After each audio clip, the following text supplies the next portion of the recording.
Københavns hjemmehold. Med succes!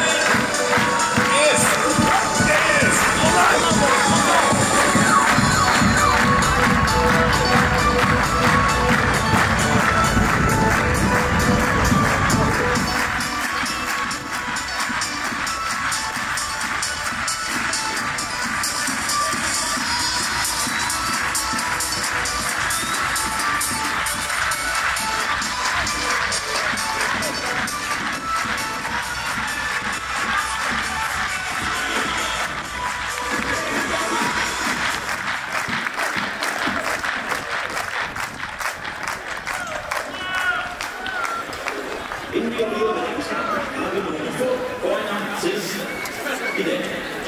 Årets vinder, kåret af Vendsyssel FF og under afslutningen blandt medlemmer af Vendsyssel FF Nord, Ejren Simon Orsud.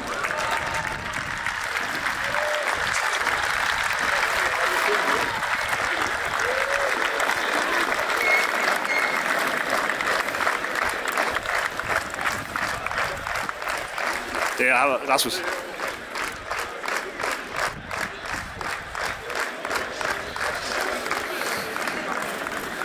Og vi skal også sige tak for indsatsen til vores sportsdirektør Christian Larsen, der har sidste hjemmekamp i dag.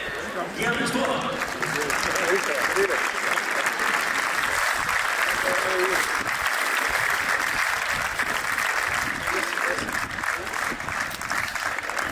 Og sidst men ikke mindst skal vi sige tusind tak for indsatsen til en af vores frivillige, der i 16 år har hjulpet til samtlige hjemmekampe her på stadion.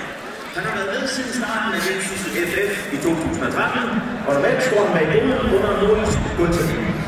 Han har været en kæmpe drivkraft, og i dag er hans sidste hjemmekamp.